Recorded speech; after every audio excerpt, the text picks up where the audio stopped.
Now इस tutorial के अंदर बेसिकली हम लोग समझने की कोशिश करेंगे कि एक्सेल में हमने टोटल परसेंटेज और ग्रेड के लिए फार्मूले क्यों दिए, और स्पेशली ग्रेड का फार्मूला जो हमने इतना बड़ा लेंथी टाइप किया, अगर हम उसकी जगह क्राइटेरिया सेट करके टाइपिंग कर लेते तो शायद हमारा काम जल्दी और बहुत आसानी से हो सकता था। एक्चुअल के अंदर एक्सेल के अंदर जो सबसे इंपॉर्टेंट चीज है वो इसके फार्मूले ही हैं। बहुत सारे लोग एक्सेल को पसंद करते हैं क्योंकि उसमें काम को आसान कर देने वाले फार्मूले मौजूद हैं, जबकि बहुत सारे लोग एक्सेल को अवॉइड करते हैं क्योंकि उन्हें फार्मूले समझ में नहीं आ रहे होते। तो एक्सेल के अंदर जो सबसे पावरफुल चीज है वो उसके फार्मूले। अब हम यहाँ समझने की कोशिश करते हैं कि हमने टोटल परसेंटेज और ग्रेड जो फार्मूले से हासिल किया उससे हमें बेसिकली क्या लॉन्ग टर्म में फायदा होगा। मेरे पास अली के इंग्लिश में नंबर 80 है, 90 नंबर मैथ्स में है और साइंस के अंदर 70 नंबर है। इस तरह से टोटल 240 नंबर, परसेंटेज 80 और ग्रेड A+ बन रहा है। मिसाल के तौर पर अगर मैं अली के नंबर्स को कम कर देता हूं, फॉर एग्जांपल मैं इसके नंबर 50 कर देता हूं, तो आप देखें टोटल के ऊपर मेजर फर्क हमें नजर आ रहा होगा। परसेंटेज चेंज हो गई और according to the percentage grade भी अपने हिसाब से चेंज हो गया। अगर मैं अली के मैथ्स के नंबर को भी चेंज करता हूं तो आप देखें रिजल्ट चेंज हो रहा है। अगर मैं उसके साइंस के नंबर को चेंज कर रहा हूं तो आप देखें रिजल्ट चेंज हो रहा है। तो इंपॉर्टेंट बात यह थी कि जब मैंने किसी भी स्टूडेंट के नंबर्स को चेंज किया तो उसका जो पूरा इफेक्ट है वो टोटल की वजह से परसेंटेज और परसेंटेज की वजह से ग्रेड के ऊपर वो इसके इफेक्ट्स आ रहे हैं। अगर एक स्कूल के टीचर के पास सिर्फ एक सिंपल फार्मूले वाली मार्कशीट मौजूद हो और उसको ये असाइनमेंट, उसको ये काम मिल जाए कि उसने बच्चों के नाम इंटर करने और उससे सब्जेक्ट नंबर्स इंटर करने, टोटल परसेंटेज खुद आ जाएगा, तो वो टीचर अपने लिए मतलब अपना काम कितना आसान महसूस करेगी। आईटी डिपार्टमेंट वालों का या आईटी एक्सपर्ट्स की बेसिकली रिस्पॉन्सिबिलिटी होती है कि वो इस तरह के फार्मूलों को किसी भी वर्कशीट के ऊपर अप्लाई कर सके। अब इन फार्मूलों को अगर मार्कशीट के अलावा किसी फाइनेंशियल कंपनी के अंदर अगर हम अप्लाई करने जा रहे हैं तो उसके तरीकाकार क्या होंगे, उसकी कुछ बेसिक टेक्निक्स मैं आपको बताता हूं। अगर ये बेसिक टेक्निक्स या रूल्स आपकी समझ में आ गए तो एग्जैक्टली आप एक्सेल के अंदर कहीं भी इन फार्मूलों को इस्तेमाल कर सकते हैं। मिसाल के तौर पर अगर एक्सेल के अंदर आपको असाइनमेंट मिलता है कि किसी भी दो वैल्यू को, यहां पर दी हुई वैल्यूज में से किसी भी दो वैल्यू को आपस में प्लस करना है, तो आप क्या करेंगे।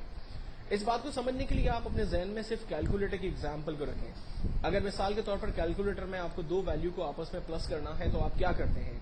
10 और 10 दो फिगर में आपको असाइन करता हूं। आप सबसे पहले कैलकुलेटर पे 1010 टाइप करेंगे, प्लस का बटन दबाएंगे, फिर देन 1010 प्रेस करेंगे, इक्वल्स करेंगे, आंसर आ जाएगा 20। अगर यही काम आपको कंप्यूटर में करना है तो आप सबसे पहले इक्वल नंबर प्रेस करें, क्योंकि एक्सेल का हर फार्मूला स्टार्ट होता है इक्वल के साइन के साथ। नंबर यहां पर ऑलरेडी मेंशन है, तो इन नंबर्स में से किसी भी नंबर को सिलेक्ट करें। आप प्लस करना चाह रहे हैं इसलिए प्लस का बटन दबाइए, दूसरे नंबर पर क्लिक करें, एंटर करें, आंसर आ गया। अगर मैं दो वैल्यू की जगह तीन वैल्यू को आपस में प्लस करना चाहता हूं तो उसके लिए भी सिंपल तरीका यही यूज होगा। आप इक्वल के साथ फार्मूला स्टार्ट करेंगे, किसी भी पहली वैल्यू को सिलेक्ट करेंगे, plus second value plus third value, और अगर आपका ख्याल है कि आपको 4 वैल्यू प्लस करनी है तो आप 4 वैल्यूज को रेंज में लेते हैं। हर एक वैल्यू को रेंज में लेने से उसका सेल एड्रेस आपके पास आता है, जिससे फायदा ये होता है कि आप अगर उस सेल एड्रेस के अंदर बाद में वैल्यू चेंज करते हैं तो आंसर ऑटोमेटिकली आपका अपडेट होता है। तो आंसर प्लस करने के लिए हमने सिंपल मेथड यूज किया।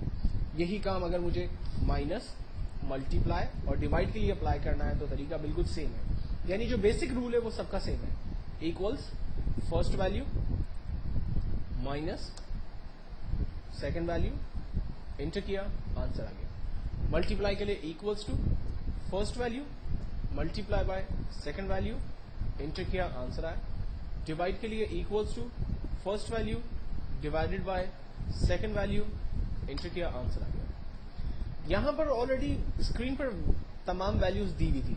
अगर मिसाल के तौर पर कंपनी में आपके पास कोई ऐसा असाइनमेंट आता है जिसमें फिगर्स शीट पर मौजूद ना हो और आपको जबानी उनका सिर्फ आंसर जनरेट करना हो तो आप क्या करेंगे। एग्जाम्पल उसी को लेते हैं, इक्वल्स टू अगर मुझे 10 प्लस 10 करना है तो हमने फार्मूला स्टार्ट किया, सबसे पहले इक्वल 10 प्लस 10, लास्ट में एंटर किया, आंसर आ गया 20। अगर मुझे 10 में से -5 करना है, आंसर आ गया 5 रुपीज। अगर मेरे पास 10 रुपीज है और मैं इसमें से 10 प्रोडक्ट्स बाय करता हूं तो मेरे पास 100 आइटम्स जो है वो आ जाएंगी। अगर मेरे पास 10 रुपीज है और मैं उसको डिवाइड करता हूं 2 के साथ तो मेरे पास आंसर आएगा 5। तो एक्चुअल के अंदर फार्मूले का जो बेसिक रूल है वो बिल्कुल सेम है। इन बेसिक रूल्स को आप सामने रखते हुए अगर एक्सेल पे काम करेंगे तो आपको कभी भी कोई भी प्रॉब्लम नहीं आएगा। फाइनेंशियल कंपनीज के अंदर आमतौर पे यही प्लस माइनस मल्टीप्लाई के फार्मूले यूज होते हैं, अलग अलग तरीकों से यूज होते हैं, जिनको मैं आगे अपने नेक्स्ट ट्यूटोरियल के अंदर डिफरेंट एग्जांपल्स के जरिए समझाने की कोशिश करूंगा।